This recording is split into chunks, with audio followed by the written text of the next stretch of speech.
Hello students, मैं रोशन कुमार जायसवाल ई maths गुरु के इस यूट्यूब चैनल में आप सभी लोगों का स्वागत करता हूं। स्टूडेंट्स, अगर आप बीएससी एमएससी के स्टूडेंट्स हैं और मैथमेटिक्स को ऑप्ट किया है तो ये चैनल आप लोगों के लिए बहुत यूज़फुल है।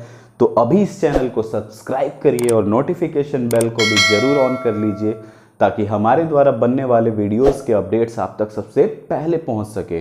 तो चलिए शुरू करते हैं।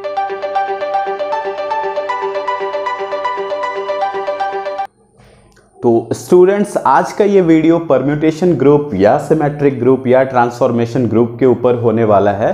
तो आइए समझते हैं कि परम्यूटेशन ग्रुप का कॉन्सेप्ट क्या होता है, सिमेट्रिक ग्रुप का कॉन्सेप्ट क्या होता है। तो समझते हैं। First of all, permutation group को ही हम लोग सिमेट्रिक ग्रुप भी कहते हैं। परम्यूटेशन ग्रुप को ही हम लोग सिमेट्रिक ग्रुप कहते हैं या इसी को ही ट्रांसफॉर्मेशन ग्रुप भी कहा जाता है। ट्रांसफॉर्मेशन ग्रुप भी कहा जाता है।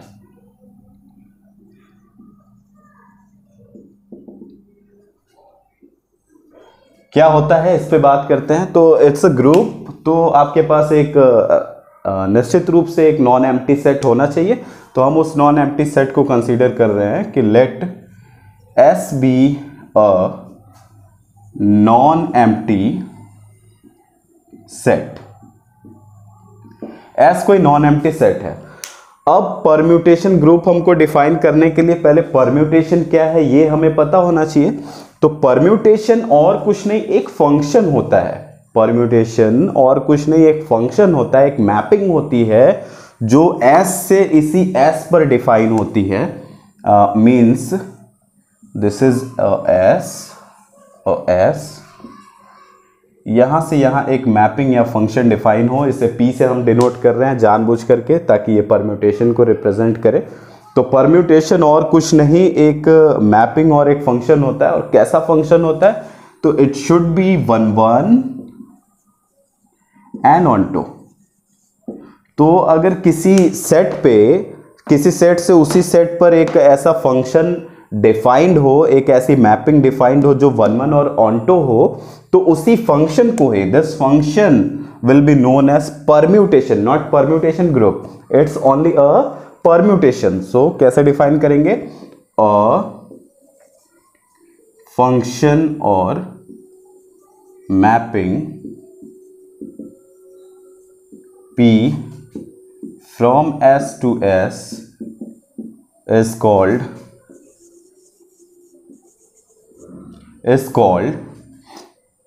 permutation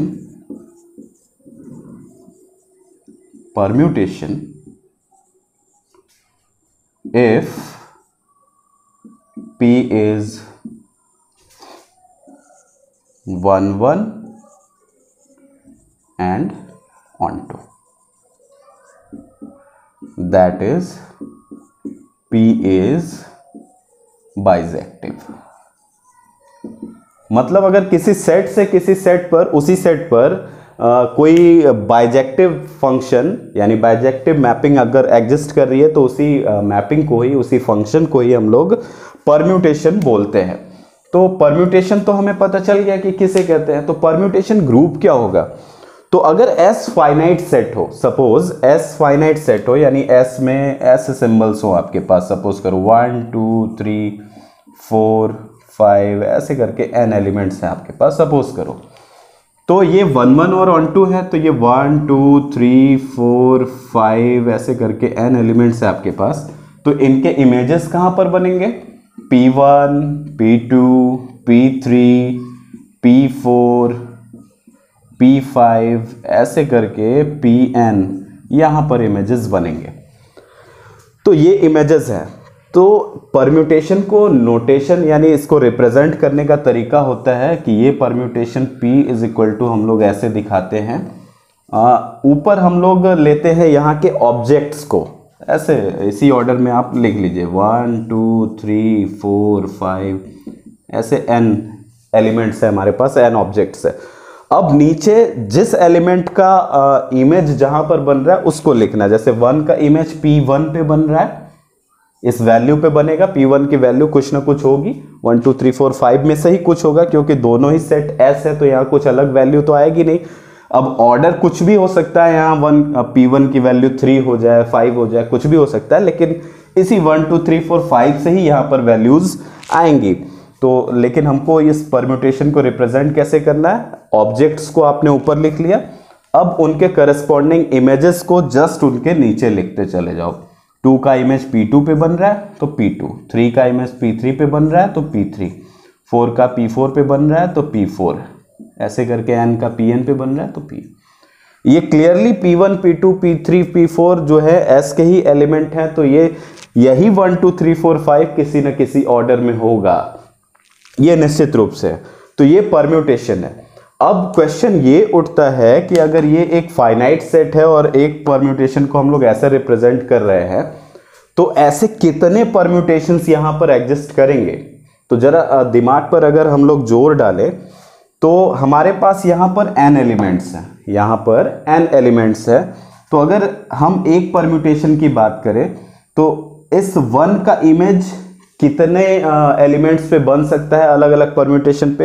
एक का 1 पे बन जाए, एक का 2 पे बन जाए, एक का 3 पे बन जाए, 4 पे, यानी यहां पर हमारे पास n चॉइसेस होंगी जो कि हमें 1 से बना सकती है। तो एक बार अगर 1 का डिसाइड हो गया तो उस परम्यूटेशन में ये वाला इमेज तो रिपीट होने वाला है नहीं, क्योंकि परम्यूटेशन 1 1 और ऑन्टो है, रिपीट तो होने वाला है नहीं है। तो 1 का एक बार बन गया, n चॉइसेस है, तब फिर 2 के लिए हमारे पास कितनी चॉइसेस बचेंगी एग्जैक्टली?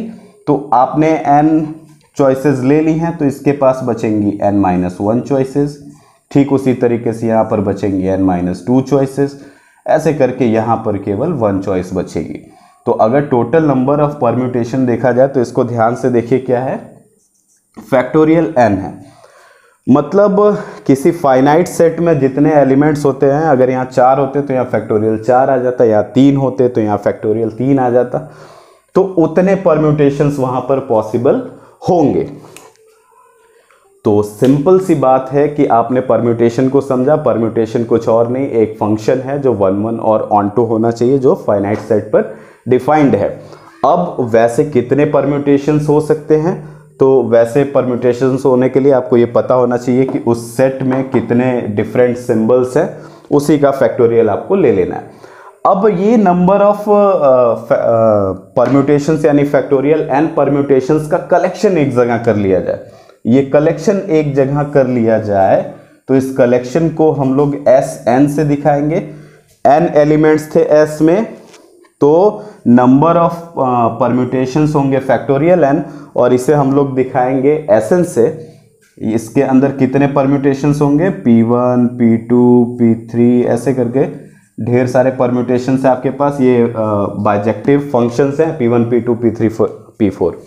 और कितने होंगे यहाँ पर? यहाँ पर फैक्टोरियल n परम्यूटेशंस होंगे, यानी सारे ही परम्यूटेशंस का कलेक्शन आपने एक जगह कर लिया। उसे किससे रिप्रेजेंट किया? Sn से। अब आपका काम यहां पर हो चुका है।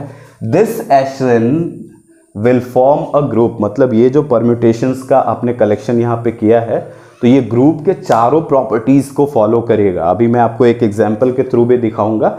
ये ग्रुप की चारों प्रॉपर्टीज कौन कौन सी है? क्लोजर लॉ है, और कौन सा है भैया? एसोसिएटिव लॉ है, existence of identity, existence of inverse. ये चारों प्रॉपर्टीज अगर कोई भी सेट फॉलो करती है तो वो ग्रुप बन जाता है। चूंकि ये परम्यूटेशंस का ग्रुप है, मतलब परम्यूटेशंस का सेट है, और ये ग्रुप की चारों प्रॉपर्टी को शो करेगा बकायदा, तो इसलिए इसको परम्यूटेशन ग्रुप कहा जाता है। और इसी ग्रुप को सिमेट्रिक ग्रुप भी कहा जाता है, इसी को ट्रांसफॉर्मेशन ग्रुप भी कहा जाता है। फॉर एग्जाम्पल अगर हम लोग लें, सपोज करो एक एग्जाम्पल अगर हम लोग लें,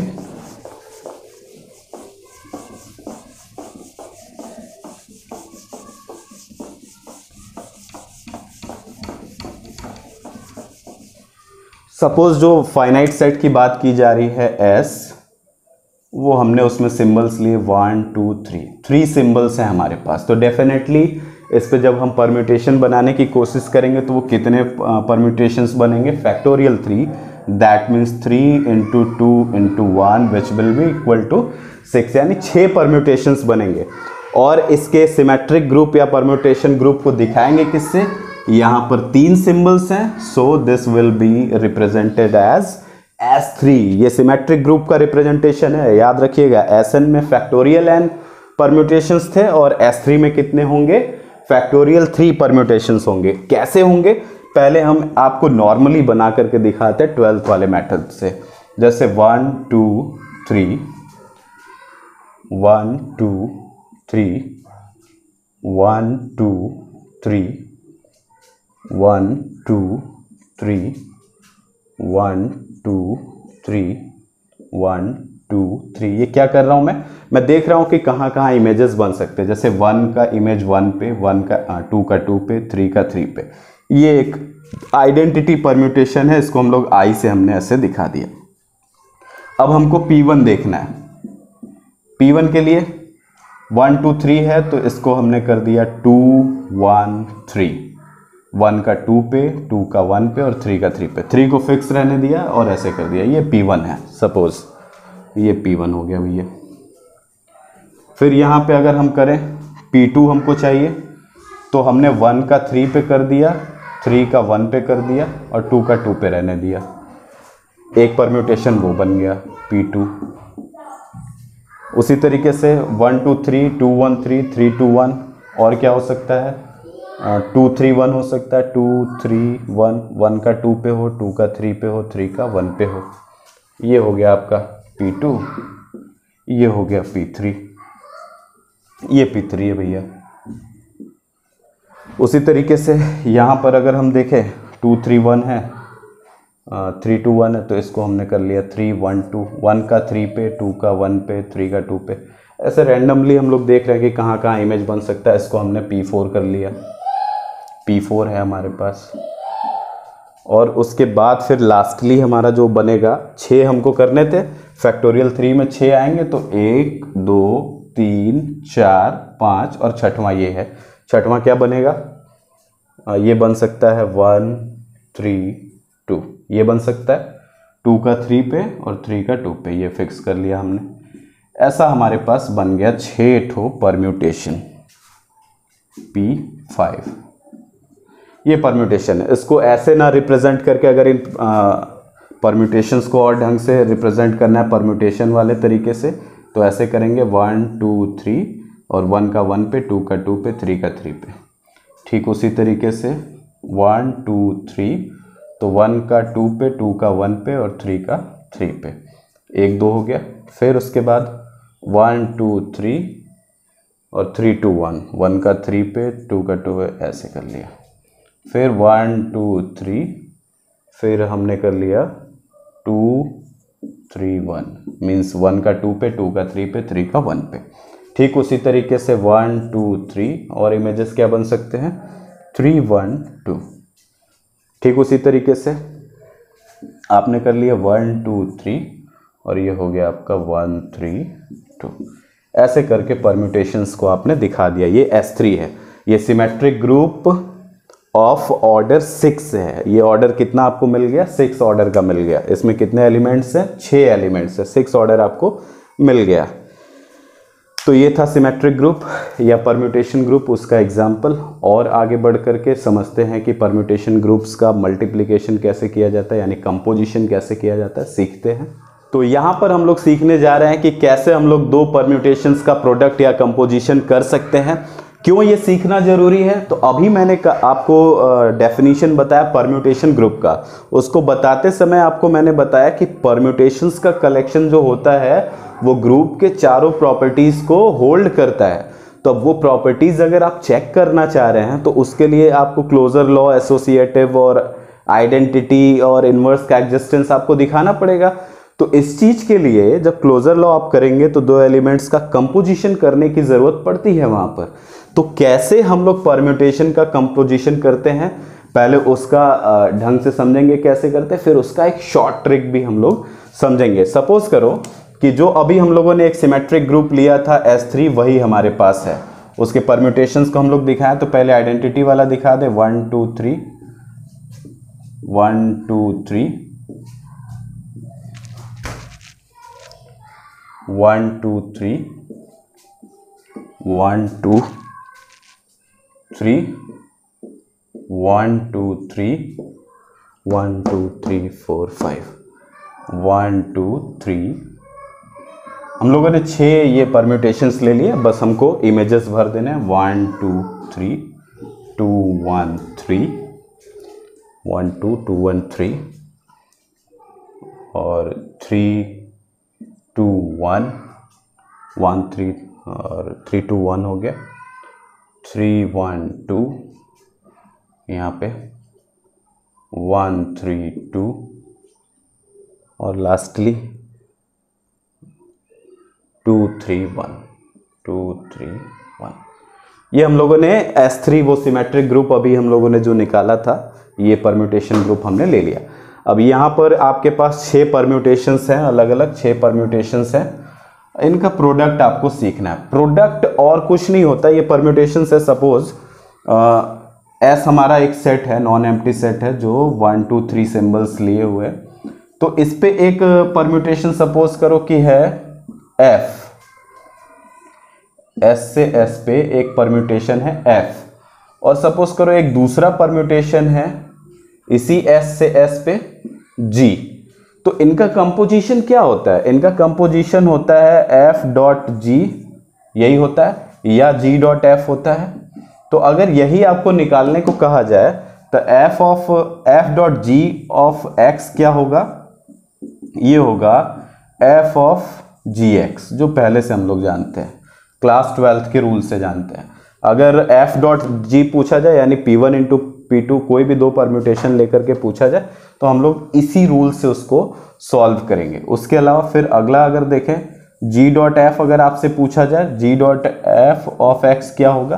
कंपोजिशन जो हम लोग करते थे बिल्कुल वही है यहाँ पे, और कुछ भी नहीं है, तो इसको हम लोग लिखेंगे G ऑफ Fx। ये चीज ऐसे करेंगे हम लोग।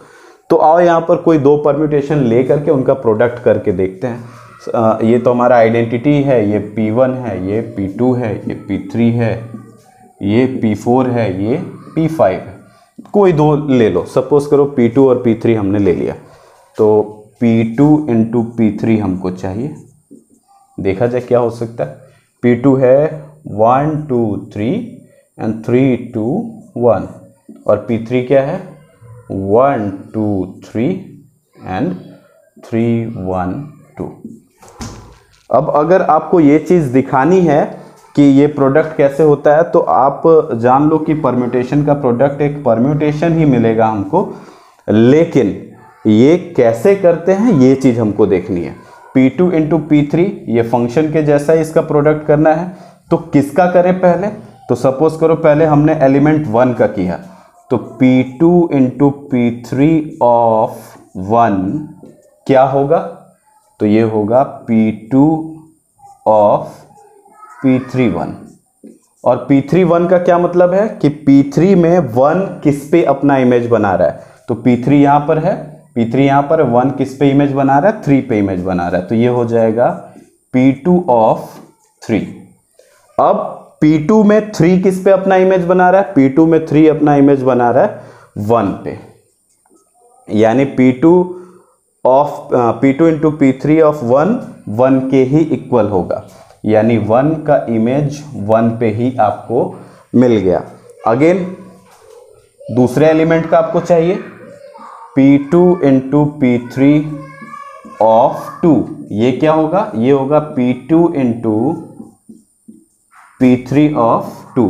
P3 ऑफ 2 क्या होगा? P3 ऑफ 2 है 1 के इक्वल, तो ये हो जाएगा P2, और P3 ऑफ 2 है 1 के इक्वल, और P2 ऑफ 1 क्या है?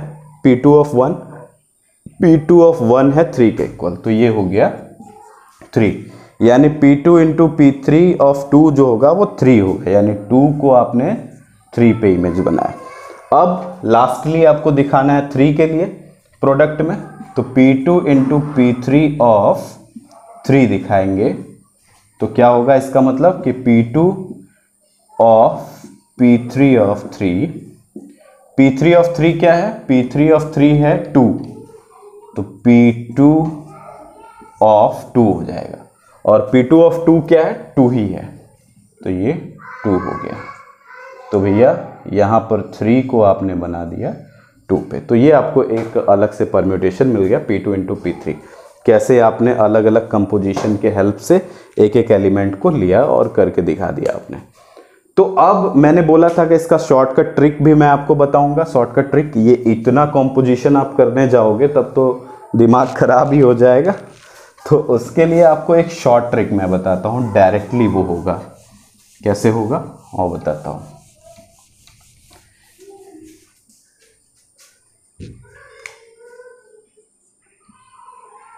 सिंपली जब हम लोग यहां पर लेते हैं f इंटू जी एक्स लेते हैं, तो g की वैल्यू पहले डालते हैं, फिर f की वैल्यू निकालते हैं। तो जब P2 इंटू P3 है, तो यहां पर जो भी परम्यूटेशन रहेगा उसकी वैल्यू को पहले देखेंगे, फिर P2 पे आएंगे। जैसे P2 of P3, P2 into P3 निकालना है, अगर 1 का चाहिए हमको, तो 1 3 पे आ रहा है। अब आपको इससे वापस P2 पे आना है, तो देखना है कि 3 यहां पर किस पे जा रहा है, तो 1 पे जा रहा है, तो 1 अल्टीमेटली 1 पे चला आया, ये रहा। ठीक उसी तरीके से यहां पर 2 1 पे जा रहा है। अब यहां पर इस वाले में आपको देखना है कि 1 किस पे जा रहा है, 1 3 पे जा रहा था, तो ये 2 कहां चला गया? अल्टीमेटली 2 अल्टीमेटली चला गया 3 पे, 2 अल्टीमेटली आ गया 3 पे। ठीक उसी तरीके से यहां पर से 3 2 पे जा रहा था, अब आपको देखना है कि 2 कहां जा रहा है? 2 पे जा रहा है, यानी अल्टीमेटली 3 कहां का चला आया? 2 पे चला है। इस तरीके से शॉर्ट ट्रिक से आप लोग इसको लिख सकते हो। और भी एग्जांपल देख लो, ये शॉर्टकट ट्रिक और अच्छे से समझने के लिए। सपोज करो 2 और कोई परम्यूटेशन ले लो, फटाफट आप लिख सकते हो इन परम्यूटेशंस को। सपोज करो आप P3 इंटू P4 निकालना चाह रहे हो, P3 इंटू P4 निकालना चाह रहे हो, कौन कौन सा परम्यूटेशन है? ये 1 2 3 है, 1 2 3 एंड 3 1 2, और इसको मल्टीप्लाई करना है P4 से, यानी 1 2 3 से 1 3 2 से, इसको मल्टीप्लाई करना चाहते हो। तो मैंने अभी बोला था कि कंपोजिशन में हमेशा इस बाद वाले फंक्शन को हम लोग लेते हैं, तो यहीं से कंसिडरेशन शुरू करो। 1 1 पे जा रहा है, और यहाँ 1 किस पे जा रहा है? 3 पे जा रहा है, तो अल्टीमेटली ये 1 किस पे जाएगा? 3 पे जाएगा। इसका आंसर आएगा 1 3 पे। 2 3 पे जा रहा है, और यहाँ 3 किस पे जा रहा है? 2 पे जा रहा है, यानी 2 आ गया 2 पे, 2 अल्टीमेटली 2 पे आ गया। और यहाँ 3 2 पे जा रहा है, और ये 2 यहाँ पर किस पे जा रहा है? 1 पे जा रहा है, यानी 3 1 पे आ गया। ऐसे डायरेक्टली आप लोग लिख सकते हो।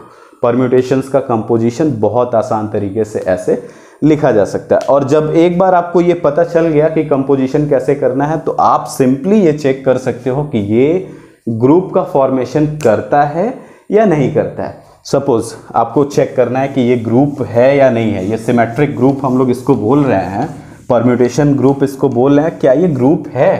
तो ग्रुप को चेक करने के लिए आपको वही 4 प्रॉपर्टीज चाहिए। 4 प्रॉपर्टीज में क्या क्या चीजें होती है? Closure, associative, identity and inverse. तो आप आओ, पहले क्लोजर के लिए आपको कंपोजिशन करना सीखना था, कंपोजिशन आपने सीख लिया, तो आप देखो कि क्या 2 एलिमेंट्स का कंपोजिशन करने पे जो अगला परम्यूटेशन आ रहा है वो इसमें है या नहीं है। तो आओ देखते हैं, कोई भी 2 ले लो, जैसे P2 इंटू P3 ले लो, P2 इंटू P3 ले लो, या P1 इंटू P2 ले लो, क्योंकि P2 इंटू P3 अभी लिया था हम लोगों ने। P1 इंटू P2 ले लो। P1 इंटू P2 के लिए क्या? 1 2 3 2 1 3, ये 1 2 3, ये 3 2 1। अब देखना है कि इनका प्रोडक्ट जो हमको यहाँ पर एक परम्यूटेशन मिलेगा, क्या वो भी इसी S3 में होगा। और देखते हैं भैया, 1 3 पे है, और यहाँ 3 जो है 3 पे ही है, यानी 1 अल्टीमेटली 3 पे ही आ रहा है, यानी 1 3। अगेन यहाँ 2 2 पे है, और यहाँ अल्टीमेटली 2 जो है 1 पे आ रहा है, यानी 2 आ गया 1 पे, 2 आ गया 1 पे।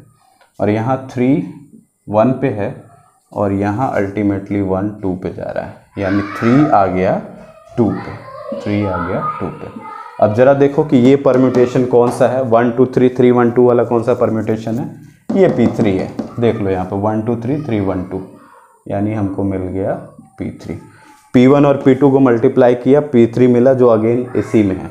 कोई भी दो एलिमेंट लेकर के चेक करो ना यार, P4 P5 ले लो, चलो P4 P5, P4 क्या है 1 2 3 1 3 2,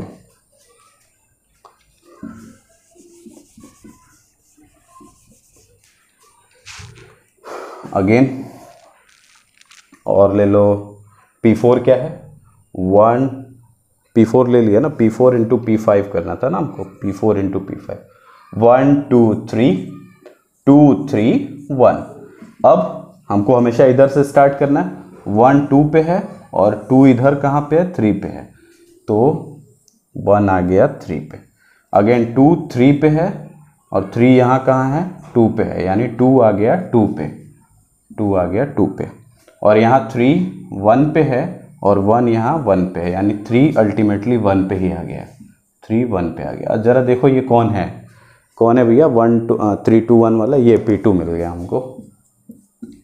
यानी हम कोई भी दो परम्यूटेशन लेके उनका कंपोजिशन या प्रोडक्ट करते हैं तो अगेन हमको उसी सिमेट्रिक ग्रुप या परम्यूटेशन ग्रुप में, यानी इसी सेट में हमको परम्यूटेशन मिल जा रहा है, यानी कि ये ग्रुप क्लोजर लॉ को होल्ड करता है। इसी तरीके से एसोसिएटिव लॉ को अगर आप होल्ड कराना चाहें तो वो भी होल्ड करेगा। आइए देखिए, कोई 3 एलिमेंट्स हम लोग ले लेते हैं, सपोज करो 3 एलिमेंट्स हमने लिए, कौन कौन से ले ले रहे हैं, चलो P1 P2 P3 ले ले रहे हैं, P1 P2 P3 ले ले रहे हैं, तो देख रहे हैं कि क्या इस रूल को ये सेटिस्फाई कर पा रहा है।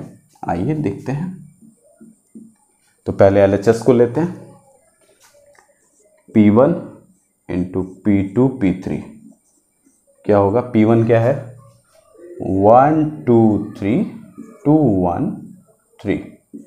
अब ये P2 P3 को हमको मल्टीप्लाई करना है, P2 P3 को मल्टीप्लाई ही कर देते हैं, डायरेक्ट ही कर देते हैं ना P2 P3 को करना है, तो पहले यहाँ से शुरू करेंगे, 1 3 पे है और 3 1 पे है, यानी 1 आ गया 1 पे, 1 आ गया 1 पे, फिर 2 1 पे है और 1 3 पे है, यानी 2 अल्टीमेटली आ गया 3 पे, 2 3 पे आ गया, और 3 2 पे है और 2 2 पे है, यानी 3 आ गया 2 पे, 3 आ गया 2 पे।